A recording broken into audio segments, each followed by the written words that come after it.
This is the Girls of High Value channel. My name is Joseph Darling. Today we're talking about the controversial topic of sexual orientation and our natural inclinations towards the same gender or the opposite gender or both. And I'm going to try and keep it as simple as possible and understand that the reason why I'm sharing this is because people are confused. And in order to get out of confusion, there needs to be categorization and there needs to be order so that people can understand what is going on to some degree. And I highly suggest that you pay attention to this one. Why are we attracted to the opposite gender, the same gender, or both? And I put it in 3 categories. Was I born this way? Was I raised this way? Or did I choose this way? So let's start with the first one. Are you born the way you are today? Meaning straight, bisexual, or homosexual. It all starts with the father and mother coming together and conceiving a child. This womb has now become an environment. The child eats in there, drinks in there, and gets a lot of hormonal input from the mother in there. Understand this. So, how does this work?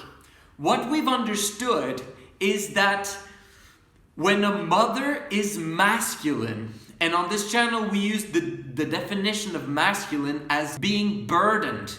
Okay, so when a woman is burdened while she is pregnant, this will affect her hormonal distribution throughout her body, including to her fetus. It's environmental. That child will be born that way according to what is happening during that pregnancy over the course of 40 weeks.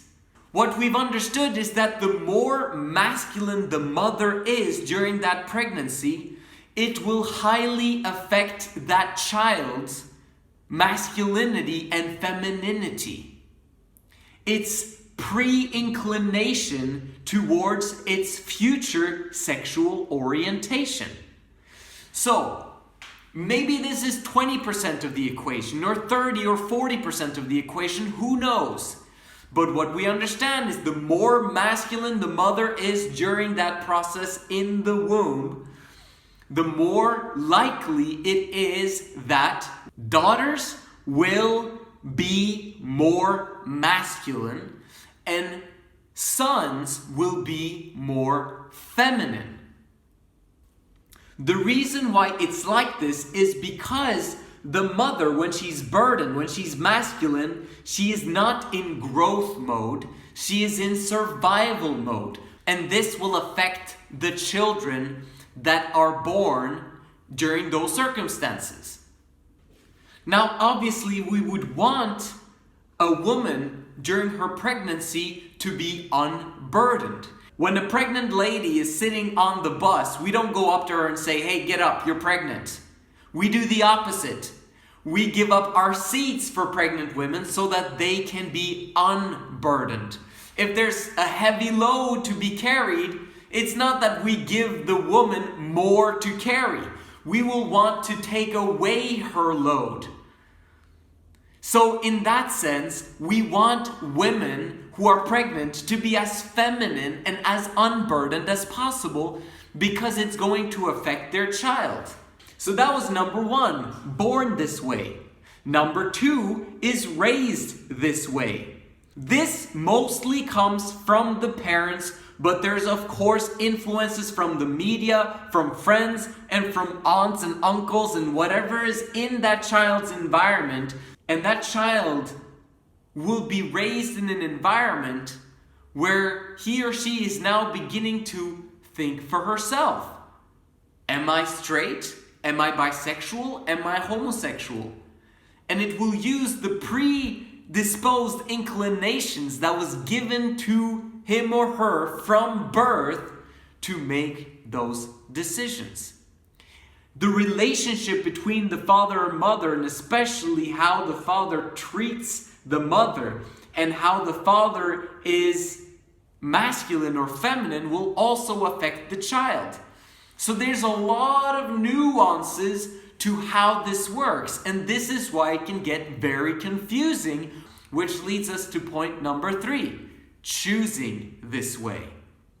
After you've now been born this way and you've been raised this way, here comes the end of it all, how you choose to live your life and what kind of behavior you choose to engage in to continue however you want your life to be. The men actually produce testosterone in massive quantities compared to women. We're talking about 10 times more, sometimes 20 times more than what women produce. Testosterone, the masculine hormone. A man desiring to be a woman will fight with medication and with everything that is possible to fight against the raise in testosterone in his body, in order for him to be a woman, because that's his natural inclination and his predisposed orientation that happened to him from his birth, from being raised this way, and from choosing to live the life that he chooses to live. However, naturally, he was designed to be masculine and to work on his masculinity in order to fulfill his duty, obligation, and responsibility to take care of women and children as a provider and as a protector. If homosexuals do not desire to live this way, that's completely fine. He can choose to stay in his femininity, but that means that he will be emotionally unstable.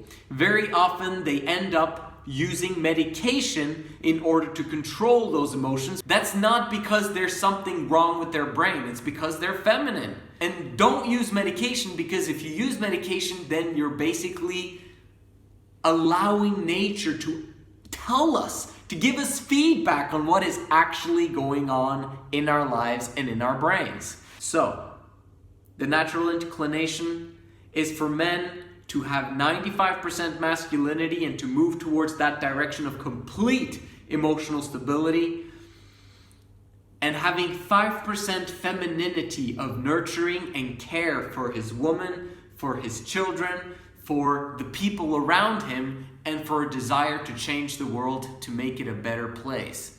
And then you've got the woman who is supposed to be 95% feminine and have 5% masculine in order to tap into that masculinity when emergency requires it of her.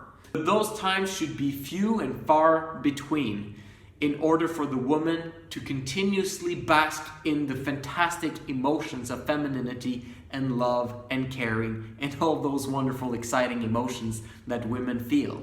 The more feminine a woman is during her pregnancy, the more feminine a mother is during the early years of a boy's development, that boy will be under the guidance and leadership of a masculine man who will show this boy how to make things happen, and how this boy can become a leader in his own right, and how this boy can live up to that same level of responsibility and obligation as his own father, to now produce a family of his own where he unburdens the women of his choice and brings about a fantastic and amazing next generation, where the boys are masculine and they become leaders and they tap into that testosterone that has been God-given to them,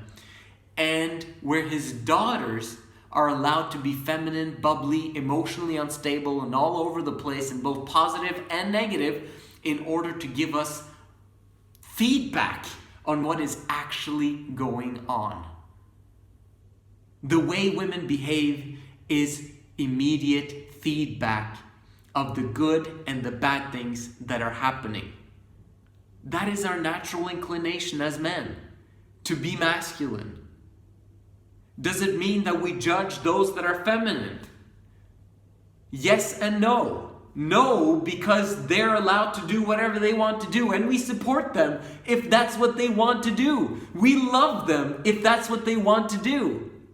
However, on the other hand, we have to understand that we need to judge the situation in terms of putting categories, making it not gray and confusing, but putting order in place so that we can understand ourselves better, our partners better, and our needs as a people better. We're all trying to emotionally fulfill everyone.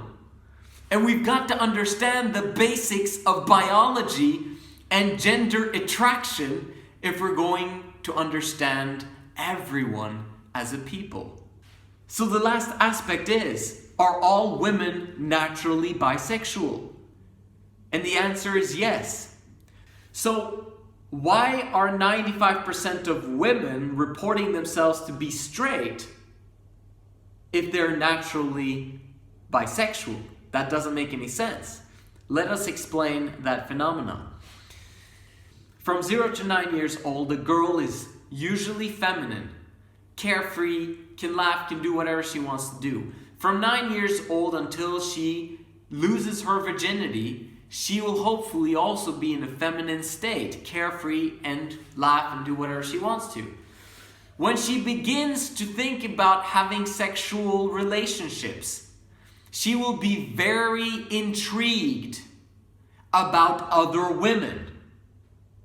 She will go into the locker room and she will look at these other amazing bodies and wonder how it feels to touch them, etc., etc. This is normal for girls that are feminine, unburdened, curious, excited, bubbly. But she's going to be afraid of telling anyone about it. She's going to feel a bit ashamed by it because it's not normal. Or at least that's what her environment has told her. She's supposed to like boys. And she does like boys, it's just that she's also very intrigued about the female body. As she should. And then comes the time when she does lose her virginity, and this is the time when she becomes more and more masculine by the day. The reason why is because guys, during this time frame, burden women massively. This is the time when girls are beginning to feel masculine. And what is it about masculinity in women? They're not attracted to their own gender. So that curiosity that they had in their early years begins to fade away. However, that was the normal, natural inclination. But because she began to have casual sexual relationships with boys, which is the normal thing to do, she begins to lose that same gender attraction that comes naturally for women during their feminine years. So you've got to ask yourself, am I masculine or am I feminine? Am I burdened or am I unburdened? Because the more unburdened you are, the more you will be intrigued and curious towards being with both genders. The more masculine you are, the more set in your way you will be that I'm not interested in women like that at all. You're not interested in your same gender as a masculine woman. However, once you enter into a long-term relationship with a guy and you stick to it and you begin to have babies and you want to establish a family, you will notice that the man does not fulfill all of your emotional needs. The reason why is because you don't have the other women to bring about the femininity that you so need after having put yourself in a relationship with this guy and very often moved away from your best friends, or not being able to set up a friend network where you live because you're not in a close, tight-knit community anymore. You might have moved away from it, and because of that, you only have masculinity in your life. And now you're trying to get this guy to give you both masculinity and femininity, depending upon how you feel during the month. And this is where 3 Girls in Love comes in, where it allows you to get both femininity and masculinity, and with the ebb and flow of your emotions, you will be emotionally fulfilled at all times throughout the month, every month, for the rest of your life, as long as you manage to keep this family unit together. This is an amazing concept. I hope you understand more about genders, sexual orientation, and same-gender attraction today. And please comment down below and let me know if you agree with me, if you disagree with me. Let's have a chat and help us all understand and get to the bottom of this, because we have to do it. Because no one else is seemingly getting anywhere when it comes to answers on this subject. This is the Girls of High Value channel. My name is Joseph Darling. I'll see you in the next video.